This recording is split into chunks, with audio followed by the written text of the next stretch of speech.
चंद्रपूर जिल्हा मध्यवर्ती सहकारी बँकेची आज निवडणूक होते। संचालक पदासाठी 13 वर्षांनंतर आज निवडणूक संपन्न होते। प्रमुख राजकीय पक्षांची झेंडा रोवण्यासाठी लढाई पाहायला मिळते, तर काँग्रेस आणि भाजपने दावे आणि प्रतिदावे केलेले आहेत। बँकेत एकूण 21 संचालक जागा असून या निवडणुका होतात। यापैकी 9 जागा अविरोध निवडून आल्या आहेत। जिल्ह्यातील प्रमुख राजकीय पक्षांनी ही बँक आपल्या ताब्यात राहावी यासाठी आटोकाट प्रयत्न चालवलेत।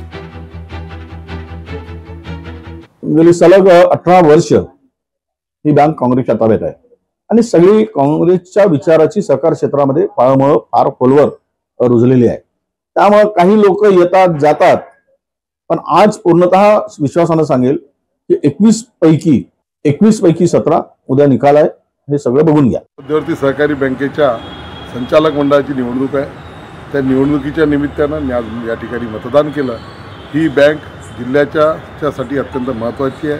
जिल्ह्याच्या शेतकऱ्याच्या हितासाठी शेतकऱ्यांसाठी ही अत्यंत महत्त्वाची बँक आहे। त्यामुळे असं संचालक मंडळ यावं की शेतकऱ्याची हित बघणारं संचालक मंडळ यावं या दृष्टिकोनातून या ठिकाणी मतदान केलं।